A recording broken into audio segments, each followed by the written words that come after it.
The Star Protocol by Simon and Ramon Marett. The Star Protocol is a breakneck adventure across the stars. This is a debut novel for Simon and Ramon Marett, each of whom is an experienced solo writer. The story opens in the deserts of Iraq. Two Delta Force soldiers, Dash and Will, plus MI6 spy John, corner a terrorist in an ancient temple. But there are civilians inside, and it becomes a hostage situation with the soldiers coming under attack and calling desperately for air support. What happens next takes everyone unawares. Secrets of the universe that have lain hidden for centuries are laid bare. The news from the stars is not good for mankind. The mismatched group, hurled together by violent circumstance, has little choice but to take up the gauntlet. Will and Dash are professional soldiers to their core. Archaeologists, Alex and Cassandra, are the ones with the specialist knowledge. And MI6 spy John has a secret. Together they face the challenges that are thrown at them as they struggle to learn enough to head off catastrophe. The desert group forges new alliances with people from far-off worlds, and together they spiral towards an explosive finale.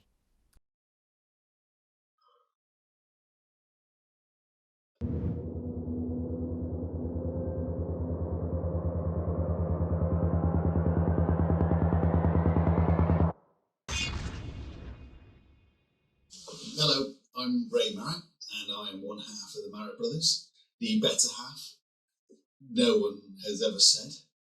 And I am going to be reading from our book, The Star Protocol. But first, roll the trailer.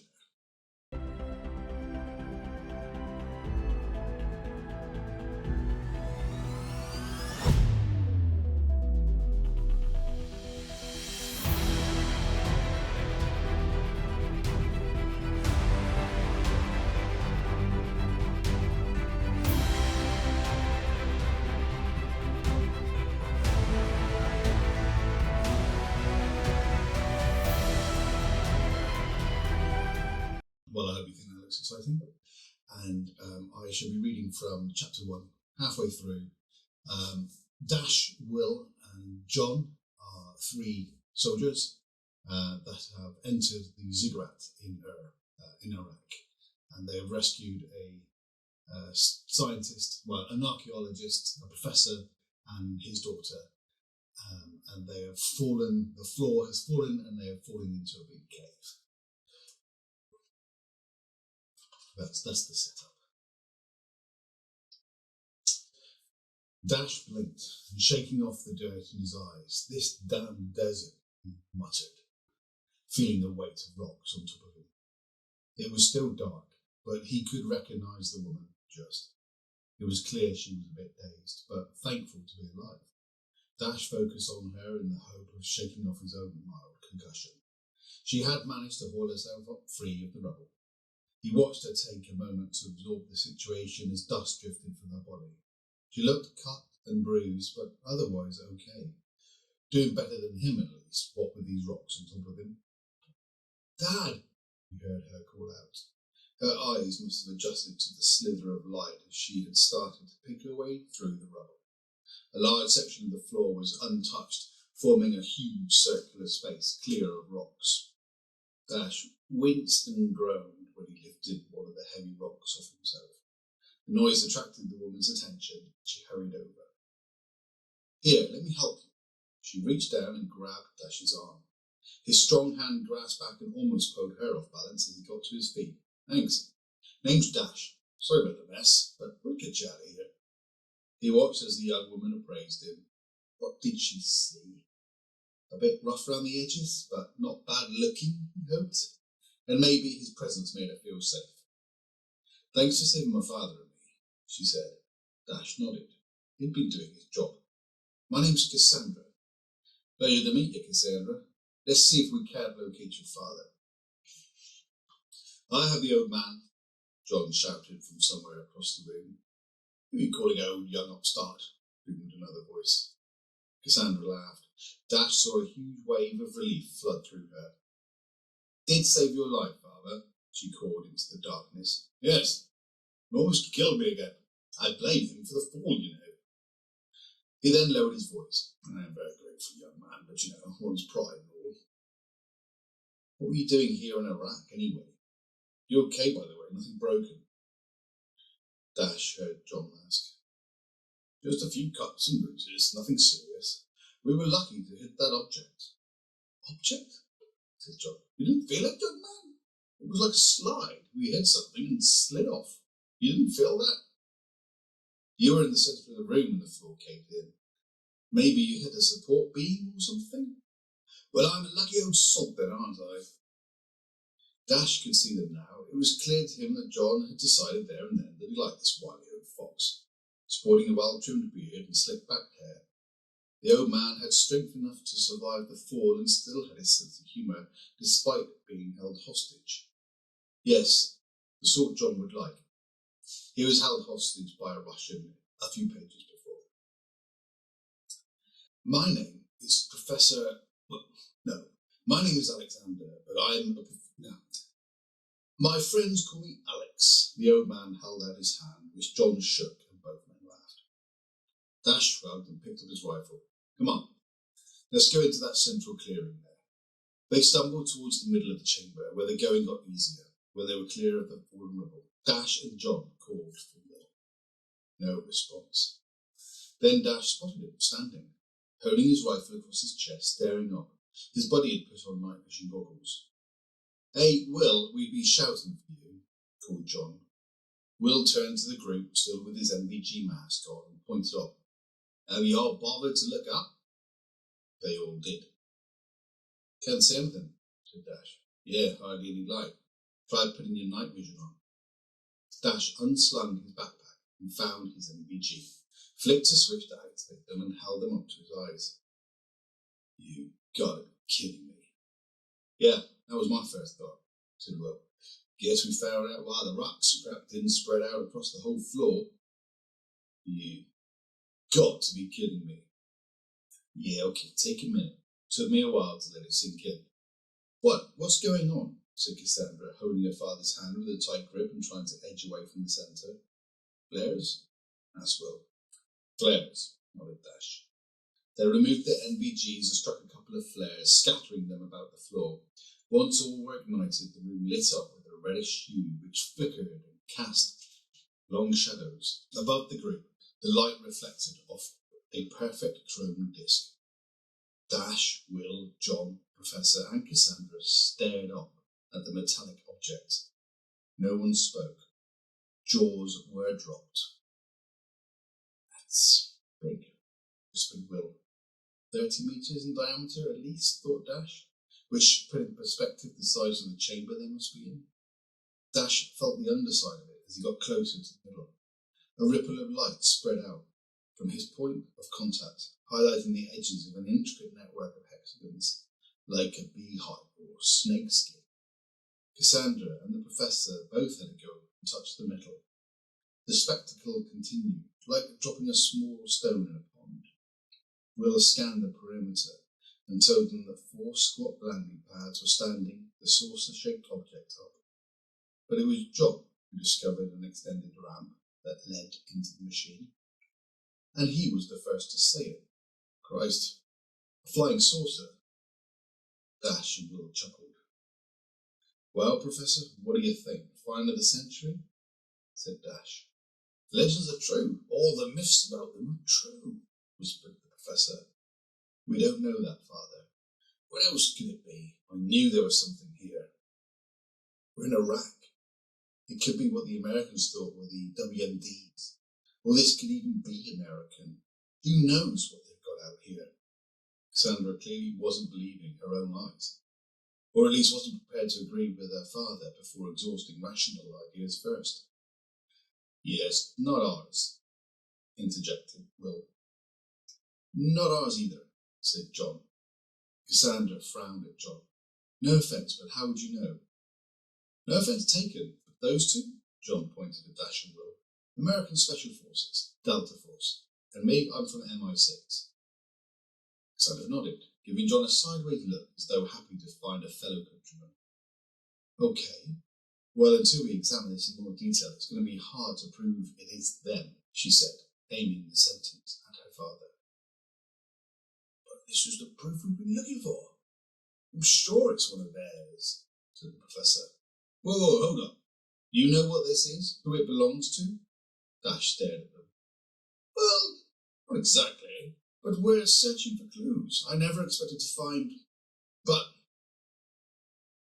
I might have a good idea who it belongs to, yes. I'm game. Give me your best shot. I don't think I'll be surprised at anything you have to say at this point. Cassandra folded her arms and shook her head. Dash could see she wasn't eager for her father to embarrass himself in front of strangers. But the professor came alive as he spoke. His back straightened, his khaki clothes seemed to fit better. His blue eyes shone with triumph. I believe this is, or once does, or still does, or does. The professor took a deep breath and gestured up at the flying saucer. I believe this vessel belongs to the Anunnaki. The who now? Said Dash. Yes, said the professor. Ancient Sumerian texts read that there were those who came down from the heavens, beings who created the Sumerians themselves. 6,000 years ago, the Sumerians worshipped them as gods and referred to them as the Anunnaki. Aliens, Will muttered, lifting his weapon and rescanning the chamber. So what do they look like, these Anunnaki? Little? Green? Dash asked, ignoring Will. They're supposed to resemble lizards, if you believe the pictures and carvings, said Cassandra, with her arms still folded, a slight scowl across her face. She reminded Dash of Lara Croft, with her shorts, desert boots, and long black hair. Attractive, and like the character, she spoke with a British accent. But you'd think her father was giving up national secrets with the scowl she was giving him.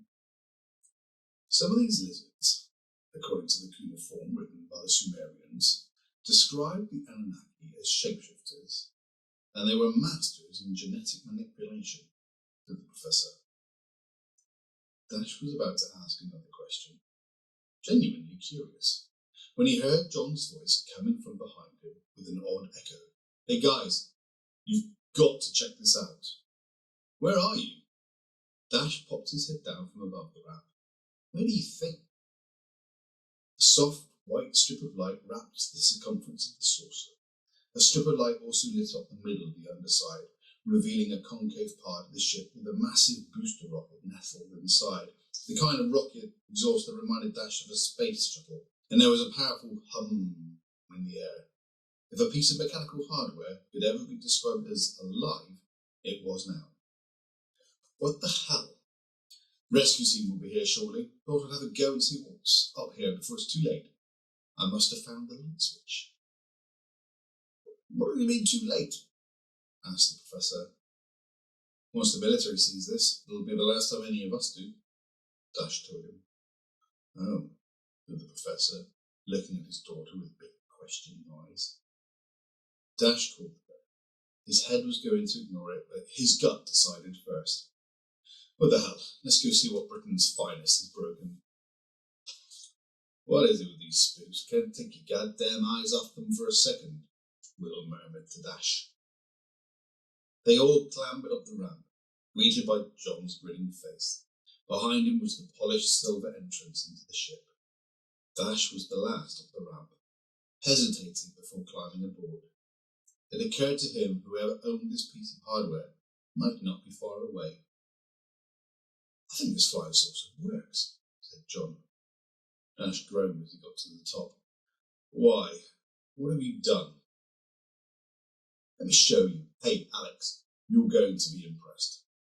Dash saw Cassandra smile at John's use of her father's first name. Past the doorway, the ship opened up into a smooth oval room, a long table at its centre, everything the same silver as outside. As Dash entered, chairs appeared along the sides, rising from the floor.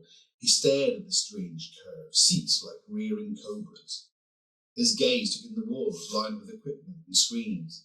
He followed John along a short corridor that led into the cockpit. Just 2 chairs here, but plenty of standing room. A blank silver sheet stretched across the domed space. Above it, offering a 180-degree view of the window. He scrutinised it, curious about its constituent parts, myriad circular pieces held together by thin, transparent struts. There were joysticks on each seat. Manual control for lateral thrusters, John suggested tentatively. No obvious yoke for manual control elsewhere, Dash responded, turning back to the oval room and scanning its height. Up above was a mezzanine floor, accessed by a staircase, he noted. His gaze tracked higher. Over everything lay a huge clear dome. Well, Overwatch rear. Dash felt a churning in his stomach. This was off mission. He hated the feel of his heart beating fast through his thick army issue clothes. Will nodded at his command and knelt at the back of the ship, his weapon pointed downwards out of the ramp. He could rely on Will, but having civilians here was making things awkward. How the hell did two archaeologists even get permission to be here? This is amazing, he heard the professor's voice. The old man had wandered into the cockpit. Dash followed him. That's not all, John said. Touch the silver sheet in front of you. The professor's trepidation was obvious as he reached out, carefully wiping away a layer of dust, and tapped the long sheet. Instantly the cockpit lit up. A black screen replaced the metal, showing a column of chevrons at one side, pointing north and a simple circle at the other. Blue writing appeared to hover an inch above the metal pane that ran from one seat to the other. Circling at the middle of the console was what looked to Dash like a blue holographic image of Earth. This writing, I recognise it, said Cassandra. It's a form of cuneiform. Well, those are the words. It all looks like little arrows and a bunch of lines to me, said Dash. No, Cass is right. This one, the professor pointed at a red symbol. It means door or gate, gateway. Dash studied the word the professor was talking about. Looks like a fish trying to eat a rocket, was his conclusion. I'd surmise that it would close the outer door and bring the ramp up, the professor went on, thus closing the gateway. Try it. Let's see if you're right, said John. Hold on, Dash interjected. Before we do anything, we need to know we can shut this off. Of course, just tap the metal part off the console twice, said John. You've only been here 5 seconds. What are you, an expert in flying saucers at MI6? Dash raised one eyebrow at John. I've flown many a fight plane in my time. This isn't much different. Dash flashed him a "this is very different" look. I don't think it's a good idea, said Cassandra. The worst that could happen is the door won't close. Some safety feature or something, right, Alex? John winked at the professor. Yes, quite so. My good man. God, shame on you. Where's your sense of adventure? Suppose we won't get a second chance once the rescue team gets here. Dash knew he was trying to convince himself more than the others. Who's going to do it? Called Will from where he was still covering the exit of the saucer. Alex, you would like the privilege, I assume? Said John. With the glee of a child finding a new toy under a Christmas tree, the professor reached down and touched the symbol. A low vibration started to spread around them. The ramp retracted and a door slid across the open exit without a sound. The door closed. Will stated the obvious. I was right, said the professor. Not bad for Dash trailed off as the hum increased. That just doesn't sound good, called Will. Without warning, one of the other symbols started to flash. It pulsed faster and brighter than the others. The buzz became a loud, ever-increasing whine. The faster it flashes, the louder that sound is getting, said Cassandra. Red is a bad sign, said John. The professor put his hands over his ears. The ship began to shake, vibrating violently as the noise increased. Everyone grabbed something to steady their balance. Dash watched, transfixed, as Cassandra sat down in the pilot seat and touched the red flashing symbol. A grinding motion shivered through the vessel. All Dash could think of was the landing gear retracting, and right behind that thought came the realization that the vibration they had been feeling had become smoother. They were no longer in a craft standing on the ground. They were hovering in the air. Then, to his dismay, another symbol started to flash red. I think it's time to shut this down, he said. Okay, said Cassandra. How? Double tap an empty part of the console, suggested John. Cassandra tapped the metal console twice with her finger and was rewarded with a sudden loud buzzing noise which echoed throughout the ship. All the symbols on the instrument panel started flashing red. Well, that was a bad idea, said Will. Cassandra tapped the metal again, and the console went back to blue, apart from the original red flashing symbol, and the buzzing stopped. Now what? Said John. Dash took command. His gut had told him this was dangerous, a situation he had allowed to happen. Professor, take a seat in the centre room. John will get that exit open. I'll sit here and help Cassandra. He heard her murmur, Cass, as he lowered himself into the co-pilot seat where the others followed his orders. He watched to be sure the professor went where he was told and saw that he had sat. The seat moulded around his body, adapting to his contours. The reshaped chair then turned to face the wall, upon which a miniature console slid out and flickered to life. The holographic display looked similar to the one in the cockpit, with the same symbols glowing vibrant blue. These consoles are workstations of some description, Professor called back. Great, shouted Dash. Don't touch anything.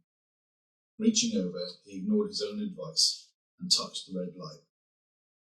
A shutter slid over the windows, closing their view of the outside. The dome window at the top of the centre room was covered with shutters too. Another light started to flash next to Cassandra. She looked to Dash for guidance. He could see she was shaking more than the ship was. One button after another. Let's just see what happens. Maybe it's just a power down cycle, he said. She touched the red symbol with a tentative finger. Both the pilots and co-pilot seats moulded around them whilst the image of Earth was replaced with a red triangular object.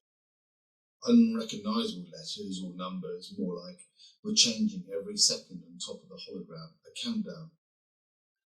I really don't like this, said Dash. Will, get that damn door open. We need to get out of here. Will and John had been searching for controls, or even a simple lever to open the outside door and extend the ramp, and found nothing. Dash saw the urgency in his voice and encouraged Will to draw his pistol and shoot the door. The bullet ricocheted around the room, causing a brief panic as they all tried to dive for non-existent cover. You all right? Will asked. John put his pistol away, looking glad he hadn't been the fool to fire first. Will? Asked Dash again. Then the red hologram flashed a couple of times and went blue. A ship-wide, soothing voice said something in a language none of the occupants could understand. Then sunlight lit up the cockpit as the ship took off out of the ziggurat.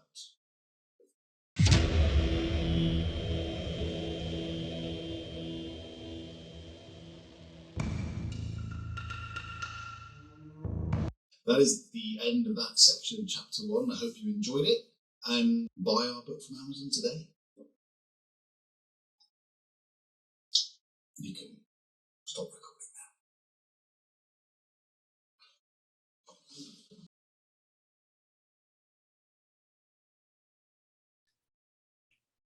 now. I'm not, for the most part, a reader of science fiction, but I have read a few science fiction novels recently, and one of them, The Star Protocol, struck me to begin with as just a run-of-the-mill science fiction book, the sort of novel that my late wife described as cowboys and Indians in space. You're right, it's a quick and entertaining read if you like plenty of action. The action is sometimes a little bewildering, but there's plenty of it. Battles, imagined technologies, my current knowledge, unimaginable or implausible technologies, time shifts. If you look below the surface though, and it took me a little while to see this, you find a good deal more in this novel. The tongue-in-cheek use of just about every known science fiction trope. It tells you that you're in the hands of an author and an illustrator who know exactly what they're doing. The two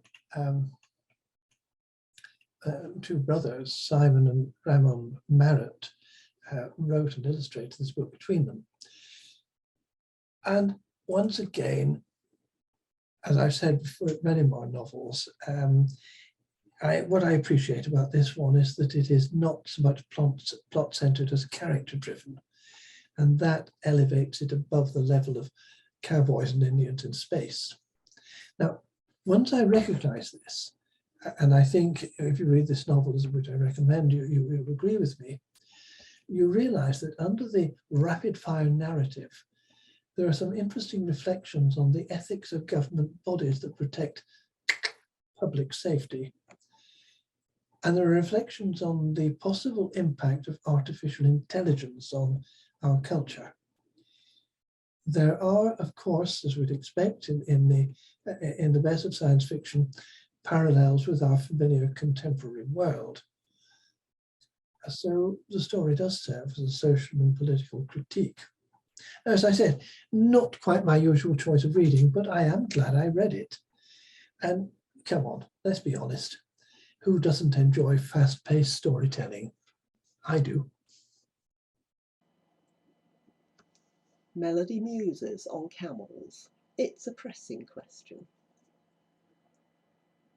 The Star Protocol by the Marett brothers, Simon and Ramon, is a really cool space adventure suitable for all ages. The first time through this book, I read it at breakneck speed.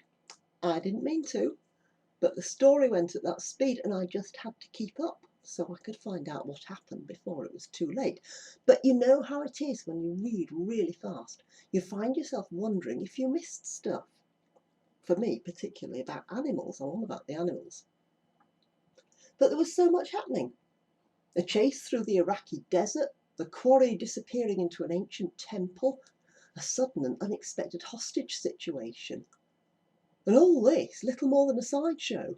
We're not in Iraq for long. The temple has a secret, a whopper. Hunters become quarry, prey become hunters. We, along with the characters, are plunged into unexplored territory, not to mention deep space, without map, compass, or a by your leave. Well, if you like your stories at full throttle, this one will not disappoint. But here's the thing, Will and Dash, those are good names, and let me tell you, this duo will dash anywhere. See what I did there? So what was I saying? Yes, Will and Dash, they're special forces officers. They know a thing or two. But I was left with one animal-related question to put to the authors of this book. Since Dash and Will were special forces trained, working in deserts, did they learn to ride camels? And here's the answer I got from the Marett brothers. Funny you should ask about camels, as we happen to have a scene in the book which was eventually cut from the final draft. It happens at the start. Dash and Will are chasing down a bad guy, unaware they are moments from finding a flying saucer and having a good old-fashioned sci-fi adventure. And then they read me the draft of the scene that never made it into the final version of the book. And here's how it went. Dash scanned the landscape of sand and rock in search of their target. Heat haze rising from the desert floor warped the scenery before him. Seeing no immediate threat, Dash glanced over at his Delta Force buddy Will, who had taken up a prone position. "Anything?" asked Dash. A swig of warm canteen water did little to his dry mouth. "Nothing but sand and dust," Will replied. Dash let out a sigh as he considered, a sigh loud enough not to go unnoticed. "We were offered camels," Will muttered, loud enough for Dash to hear. Yep, Dash didn't want this conversation. Camels would have been helpful right now, wouldn't they? Where's our spook? Dash ignored Will's comments, instead reminding him they were technically supposed to be escorting an MI6 agent. But yeah, I couldn't even ride one, couldn't even sit on it. "Look, the way camels stand up is crazy, you could have warned me." A local had brought in a few camels to their staging base and offered to lend them to the two soldiers and the MI6 agent. It was the smell that put Dash off to begin with. A seasoned trooper full of experience, but for some reason a rank straw poo aroma, like stepping into stables that hadn't been cleaned ever in the sun. That aroma was the start of his hate relationship with the animal. Still, he had mounted the creature and immediately fallen off as the camel stood up, much to Will's amusement. Ha! They got a ass first, Will had laughed. Dash had not prepared himself for the camel to stand via its rear legs first, and he'd just tumbled over its head. He'd locked eyes with the camel, intent on intimidating it into submission. The camel had immediately spat in his face. You didn't see that coming, asked Will. Let's just... Dash took a breath, got a whiff of straw poo again, and finally got moving on the camel. And it was whole minutes before he got off it again. We're walking, he ordered Will. God be damned, he'd be bouncing on the most uncomfortable ride of his life for the next 20 clicks. Wait, target acquired. Will's voice brought Dash back to the present.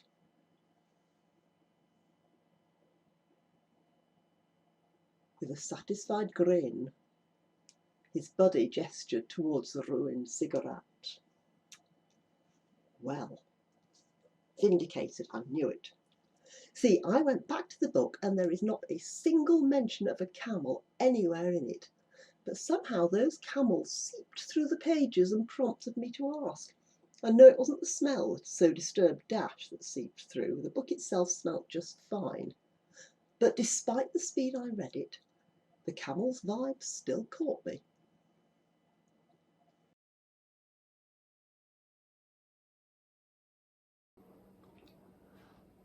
What's special about the Star Protocol? Well, it's a book of layers. It's a real sprint of a space adventure, and you can read it that way, and you can read it just that way and see nothing else in it. But just start to read the commentary behind it. It's really clever. It makes some very telling political points in the context of an alien world that's 1,000,000 miles from us. Well, let's use something more credible for space distances.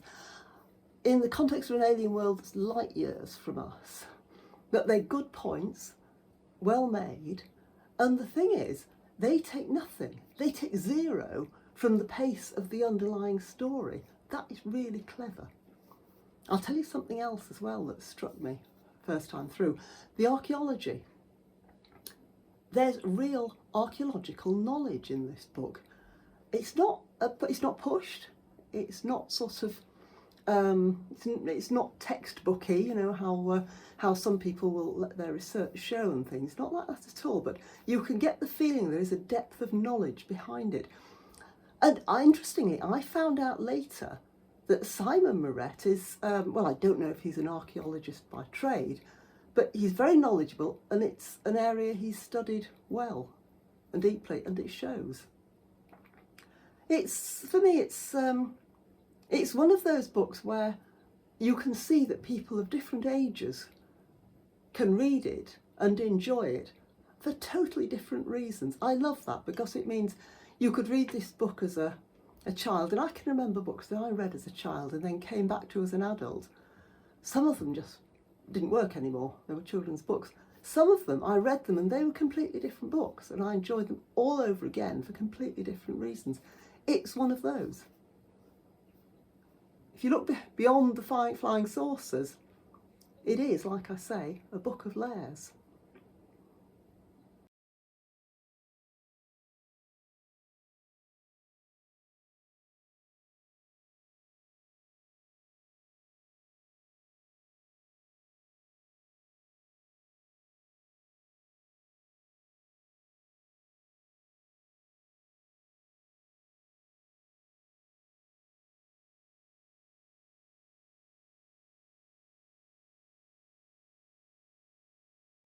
It comes from Korean and stuff, isn't it? It comes from like ancient aliens that have been there for an extremely long time. So what their stuff is buried. And the only way to really find out is to stumble upon it, and the only people that are really going to stumble upon it archaeologists. Although in our case, the professor's researched it and has a fairly good idea that something's not, something's not quite right with this temple in Iran. In Iraq. Iraq, even. Yeah. Yeah, and even he's sort of a little bit shady. Like, how did he get in there? Yeah. So, that's where archaeologists come from. Because we needed a way for them to dig it up. Yeah, we need the archaeologists to go and find out about the ancient aliens and be a lead-in for the characters. Pardon? Yeah, because they don't dig it up; they kind of like find it as such. Oh yeah. Yeah. Of course, there's a big explosion. It's an adventure sci-fi. I mean, we do describe Cassandra, the daughter, as a kind of a Lara Croft character, just to give you that sense of it. They're adventurous archaeologists. Although the dad is he's older. He's not exactly Indiana Jones, but perhaps more the Sean Connery character from Last Crusade-ish.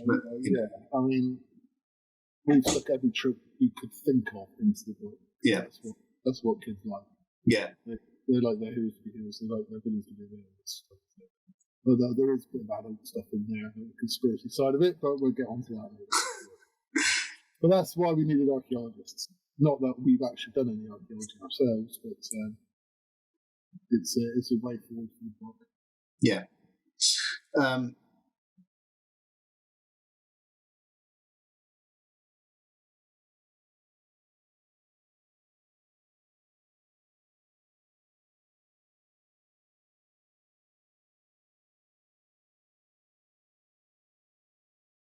So why we used ancient aliens in the story? Because there's an unknown. There's a threat that they've always been here, way before man even set foot on the Earth. Our planet's 4 billion years old. Anything that was here 1 billion years ago, you wouldn't know. Yeah. The fact that they're here and they've been dug up. I mean, it's also the timelines as well. Like the Mayan calendar ends in 2012, or supposed to. So every religion's got its end date. It's apocalypse. It's Armageddon, or whatever you want to call it. So the threat is there. And that's all the way around the world. Yeah. And you see it in various cultures, various ruins. Obviously, because that's the thing about the ancient aliens is they are treated as gods in a lot of the stories. They come from the heavens. Yeah.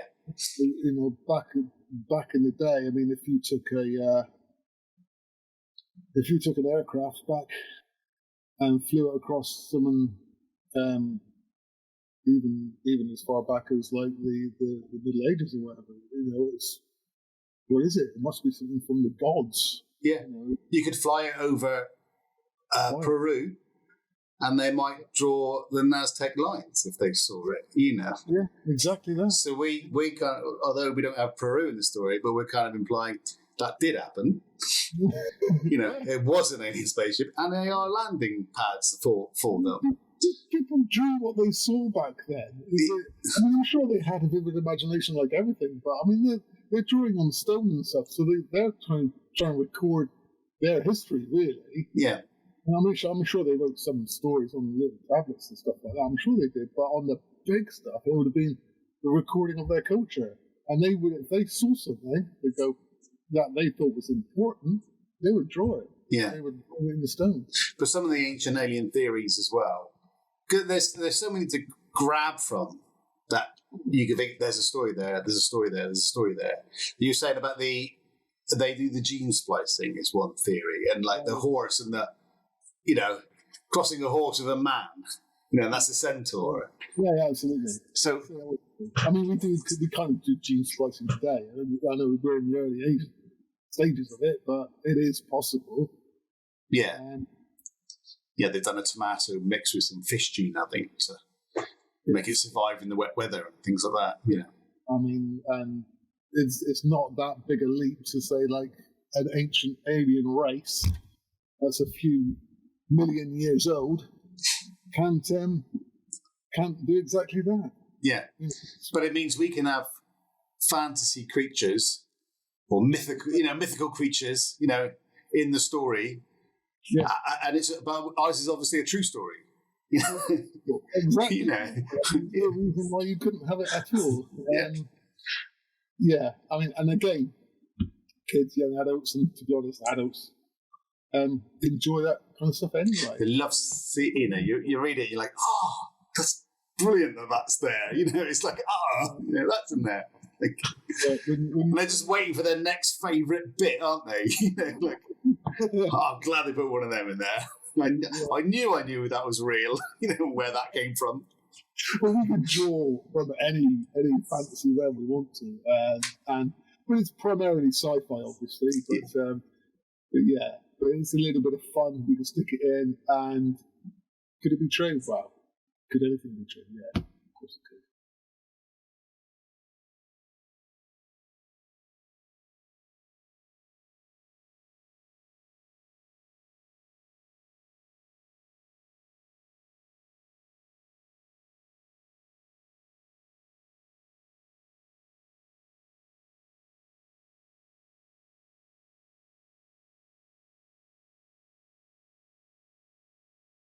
That's an easy one. You get films, books, TV series, and everything else where whenever it's involved the military and aliens, the military always get their ass kicked. Yeah.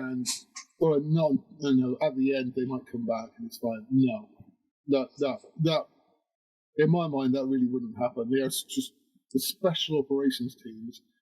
They are just too well trained. They might go, oh, what the hell's this? But I mean, if they were told to, like, right, they're invading, go kill them. That's exactly what they do. Their training would kick in, and they would. I mean, man is very good at killing things. If they can't kill it with their bare hands, they will design something to kill something.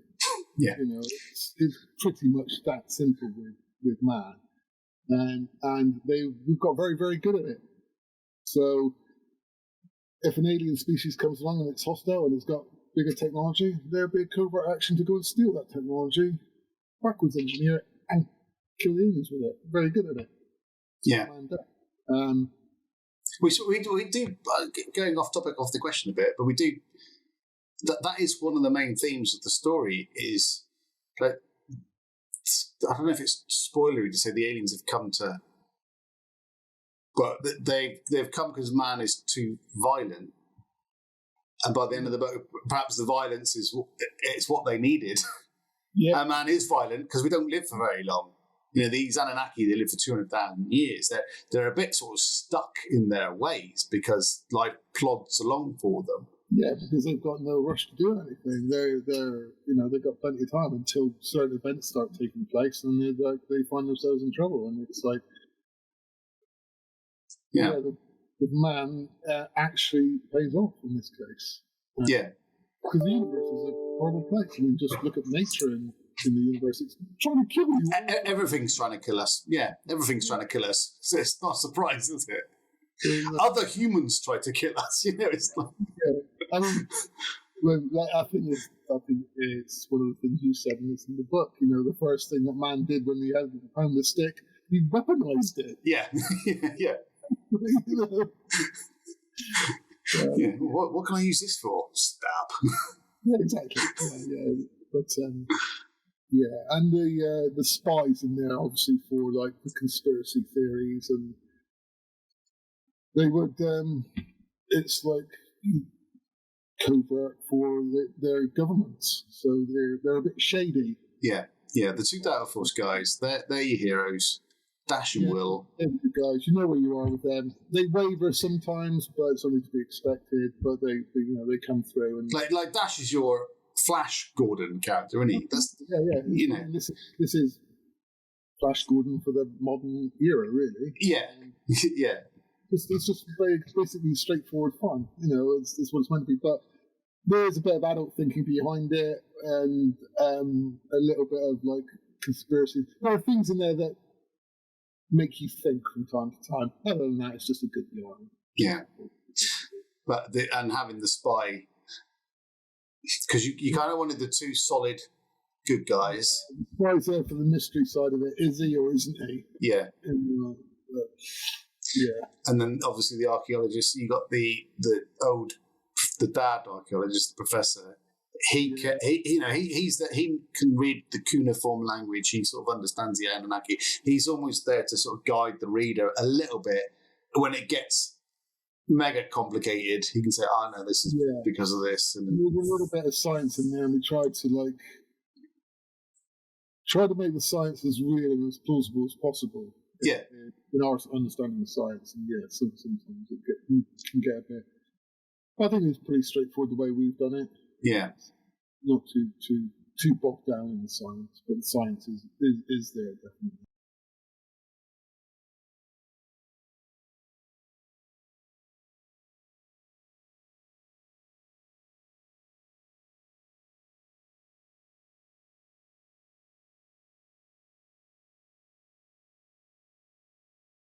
So will there be another book? That's easy. Yeah. Yes, there will be. I mean, that's an easy question to answer. Yes, there will be. When? Yeah, not so easy to answer, but yes, there will. We've got a few chapters already done and stuff, and it's like, yes, yeah. We had the plot, and we have a few beats that we have ready. We've got an arc. Yeah. Just taking a little bit longer than normal because of personal things are going on, but yeah. The Star Protocol is a self-contained story. Absolutely. There is a definite beginning, middle, and end. But it also alludes to... there's more. I think when you finish reading it, I think people would be like, I wouldn't mind finding out a bit more about what happens with these guys. And how was it to write a novel together? I think we only tried to kill each other at least 4 or 5 times. So I mean, it's it was pretty good going. We missed a few times, but that's why I'm still here. But other than that, it's all good. Nah, seriously, I enjoyed it. We didn't have a bad word to say to each other like that. So I thought writing as a pair was a much better experience.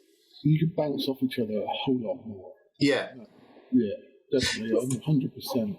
We had the times when we would send each other work that the other person had obviously done at 2 or 3 o'clock in the morning.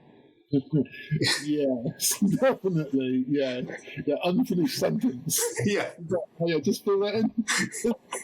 So this you've written a couple of words here, then not even a full stop, and then a new paragraph. Yeah, I thought I'd leave that for you to finish there. Yeah. Did you write this at 2 a.m? Yes, I did. I got very sleepy. Yeah. I got, Ray will finish that one. Yeah. What I mean. But I mean, where were you going with this? Honestly, don't remember writing the first part of that sentence. I'll run with it. Yeah.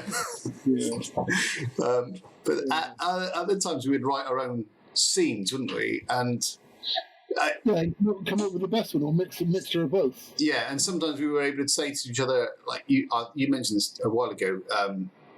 That's not something I think Dash would do. That needs to be a different character who would say that. That's not in his character to do that. So, that's a good point. And also finding out plot holes, spotting them. So we can do that. Keep it that. So, Second chapter, whatever it was, you said that can happen. You think, oh yeah, okay. Better rewrite that then. Either rewrite one or the other. But yes. Yeah. Well, one of them, this isn't spoilery because we took it out, was their at one point, they get upgrades as they go through the story, don't they? They level up, and they had the clothes that that made them invisible. No, that's and then we said, it gives them. It's sort of like they had to be quiet, so it gives them hand gestures. And then you were like, how does he see him giving him hand gestures? It's like it's invisible. Yeah. Yeah, you can write yourself into a corner, can't you? Sometimes trying to be too clever. Project the active camo. yeah, yeah. Yeah. But I mean, that's where a lot of Dash and Mill's banter comes from. Is us two. Yeah. I think like the people that have bought the book and they've read it, that's one of the big takeaways, isn't it? They love the banter. That was writing. I had to write a line. Dash says this. I'm like, does he really? Well, Will replies this. Oh, well, Will's not going to get away with that. It's like, and then we'd make a short paragraph about that. Yeah. Oh, it's fun to do. Yeah, when that happened, because that happened more than once actually. We kept doing stuff like that. Yeah, and I think that it just makes the dialogue all the characters flow. And they all have their moments and stuff. I mean, as they should do. But I mean, Dash and Mill's banter is you can imagine it. You know, you're playing. I don't know. I mean, we play airsoft. Yeah, it's the kind of thing we say to each other while we're playing airsoft. I mean, we don't live past the first engagement because we get shot. But I mean, these are professional soldiers. The last time we played airsoft, I looked down at my feet and a grenade landed there. And the guy that threw it was like, sorry about that. But I mean, you know, it's definitely enjoyable practice. Writing book 2 with you, I wouldn't have a problem with it at all. No. Yeah. It depends, actually. It depends what the royalties were. If it was like 60-40, I'd be fine with that. Yeah. I mean, even Cassandra's dialogue came good. It wasn't, you know, seeing the female perspective of an outlook. That wasn't as hard to do as I thought it might be because she's part of the team, so they're all one big team, aren't they? So, yeah. You want to write a strong woman, but you don't want to make her a man, which I think a lot of modern stories fall into that trap. No, and they have to have a backstory just like any other character. So, so you know, they're not a Mary Sue. You know, they just do everything and anything. So Cassandra has weaknesses and strengths, just like our male characters have strengths and weaknesses. And the aliens have their strengths and weaknesses as well. The aliens are characters. I know we talk about the main five because they're the humans, but the aliens that they meet, like Kai is very conflicted. She's I would say the number one alien character because she's the first one that they find, and she's the one that takes them. But her reasoning for being in Earth in the first place isn't one that people would like. Absolutely not. No, they don't find that out until they make friends with her again. And then they've made friends with that character, and then it's like, well, how do you deal with that information? And she's nice, which is the word. Yeah. You know, it's all a matter of fact when you find about it. But it's. Who's your favourite alien character, though? Aliax, obviously. People that are watching this won't know who that is, but no, he's not very long in bits and pieces, but there's a couple of. I think sometimes you just want a character who's cool, don't you? As long as he's not in it too much, you just want to get to that page and think, oh, that's cool.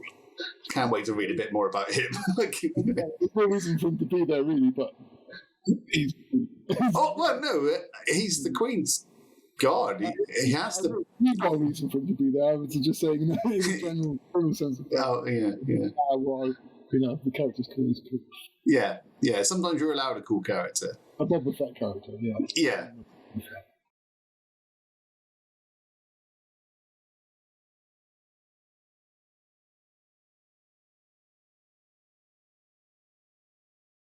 Who's the best archer? Well, we've found the same team, so we don't normally shoot against each other. So it depends on the day, to be honest. Depends which way the wind's blowing. Yeah. If it's blowing in my favour, my arrows will hit their target better than yours. Yeah. We are equally good at different times. Like we are like you said, we're playing a team of 2 or more if our family's with us. Yeah. We're at the top of the score table if we were both on form at the same time, we would smash that score table. Yeah, we're apart. We're never. We're never good at the same time, are we? Being good at the same time. Yeah. Yeah, one day that will happen, and those scores will be obliterated. Yeah, but I must say, like the question says, a local archery centre. Would you call Dragon Archery? Yeah. If anybody wants to go, it's Dragon Archery in Holsworthy, but it's fun archery. It's not, you're not just shooting at a Robin Hood kind of round target. You've got different targets. You've got the normal targets. You've got the dinosaur range, Ashencore range, range, and the Lord of the Rings range as well as the dragon at the end. Yeah. Brilliant place, fantastic place. Who's the best? I don't even know if we can answer this. At the end, you get a dragon. He's about 20 metres away, and the target is just the size of a tennis ball, isn't it? Yeah. And you have 2 arrows to hit it with. I've done that more than you. You have? But you've done it with the compound bow and the long bow. And I have the recurve bow, yeah. And the longbow, yes. And I can't do it with the longbow at all.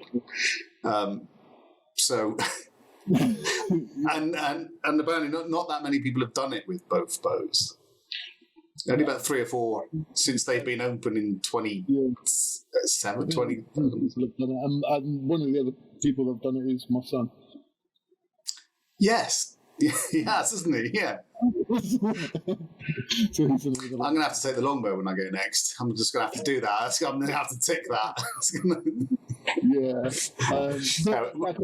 Yeah, we're going off topic there. We'll talk about that forever, otherwise. Did it impact the novel? It did in a sniper way, didn't it?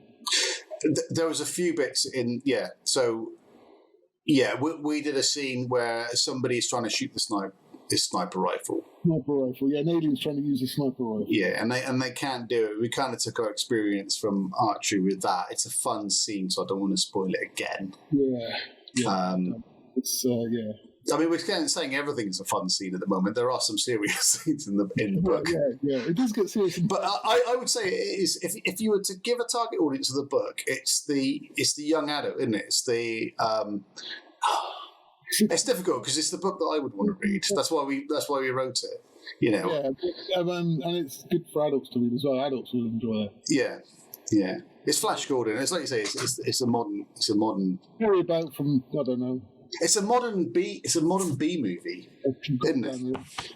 I was going to say we had that review on. I know you're not supposed to reflect on bad reviews, but we had a 1-star review on Amazon, our only 1-star review, I might add, and it said it was like a B movie, and I'm like,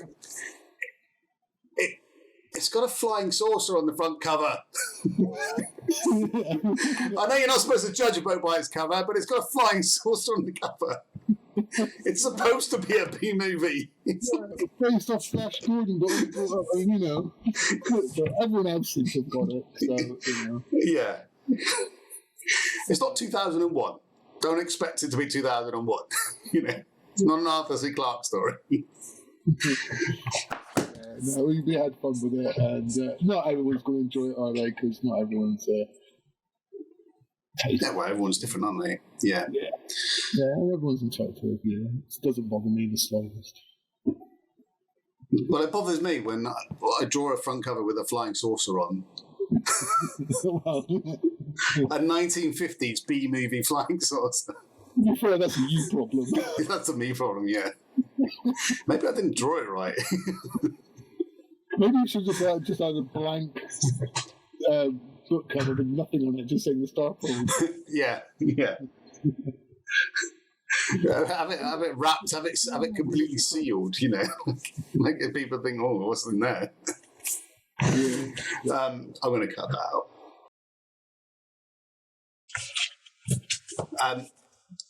So I'm going to start asking some questions. What was your favourite part of the book? What's your favourite part of the book, and who's your favourite character? Oh, favourite character? That's not nice. That's not a nice question at all. That's not brotherly. Talking about brotherly, going back to how was it to write a novel together? I kept trying to kill all the characters, and you wouldn't let that happen. That was the big arguments that we had. Yes, stop killing. It happens too often in films and stuff. It's like, no, that's not enjoyable. People want their heroes to live, not kill them off all the time. Happens too much lately. Yeah. It's the weird thing to do. It's just like, no. Yes. Yeah, because that was Will, wasn't it? Yeah. I wanted him to die. Much, but you kind of killed him. Like, nope, that's not happening. This is why. Yeah, and we wrote that into the book, and that was quite good. I think we have to. I don't think we can say that. I think we have to cut that bit out. Oh, it's up to you. I mean, it's not a spoiler, is it? I guess it's not really a spoiler because he's obviously not dead. Although when Jack read it, he was like, "I can't believe you killed Will." And I was like, and I thought, I did. Simon brought him back to life about 2 pages later. In a plausible way, I have to say. Yeah, it worked. Yeah.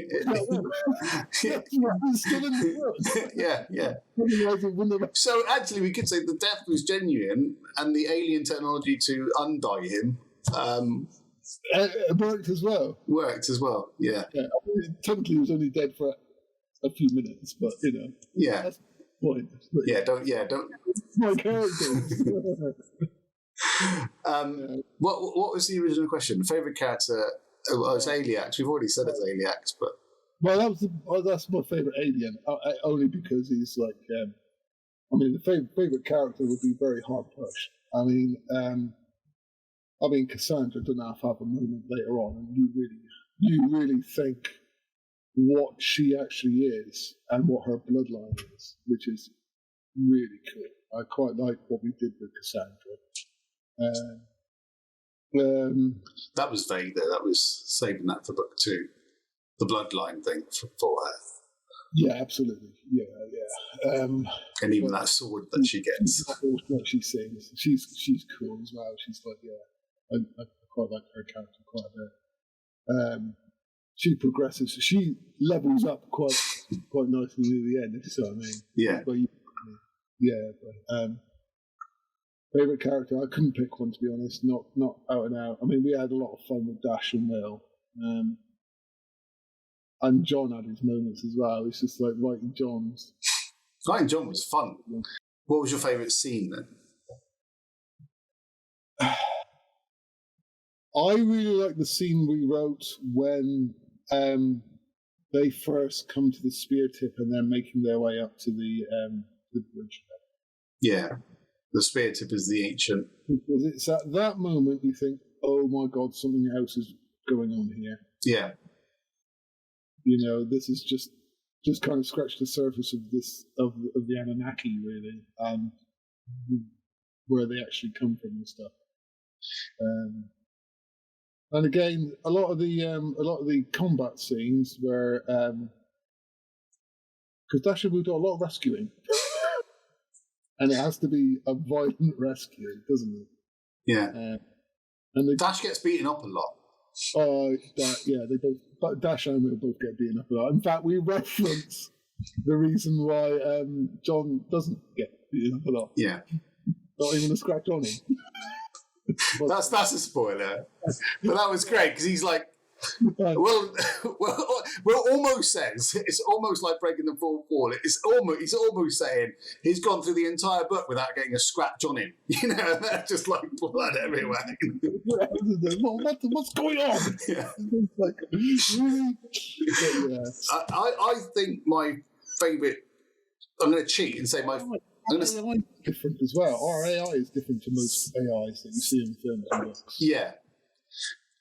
I'm going to butt in. My favourite scene is scenes, and it's when the Greys got the mind reading, and when you're reading it because the characters are just thrown. Yeah, I needed a way to throw the reader. Yeah, so when you're reading it, it just changes, doesn't it? And you're like, oh, this is weird. They've made a mistake, and you're like, and it confuses you as the reader, and then gradually you're brought back into the story as the characters brought back into the story, and I really like what we did there. It was a good way of doing it. Yeah, and I don't think I've not sort of read that anything like that before. You wanted a bit where the reader would go, "Wait, what?" Yeah, and almost like turn back the page to see if they've missed a page or something. Yeah. Because yeah, before they read, then they start getting it. yeah. And then you're like, oh, and the character is like, what? Yeah, you're literally placed into the character's mind. There. Yeah. I really like those scenes. They were really fun to write. And it was really fun to write, like, how do I get that back in and sort of like weaving it Yeah, in. you've got to weave it in as they gently come out. But I haven't seen it done anywhere else. No, I haven't seen that done. I think that's probably another reason why I'm proud of what we did there. Yeah. Because the thing is, we have sort of jumped on this genre. We've used every sci-fi trope in the arsenal of the sci-fi. Like, people will recognise this story, but we want to put our own spin on it, don't we? That's the thing. Yeah. It's meant to be like that. It's done on purpose like that. Yeah. Because that's basically what people like at the end of the day. When they sit down and watch a program or a film, they just like, beginning, middle, end. Yeah.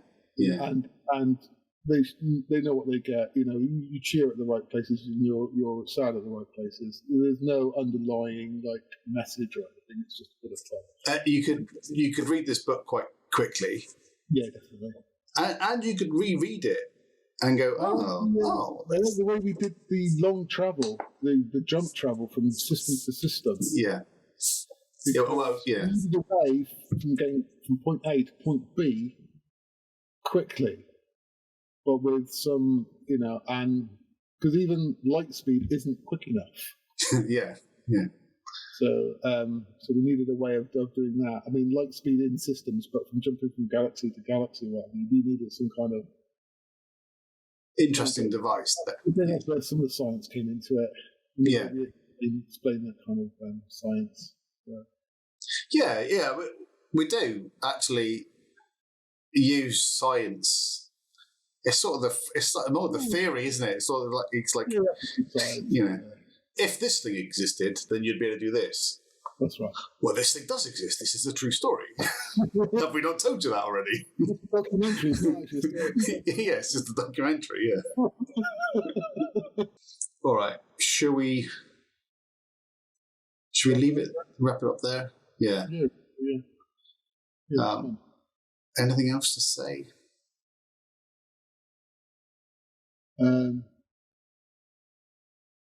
Only go out and buy it. Yeah. And have a good yarn. You can read a free bit of it on Amazon.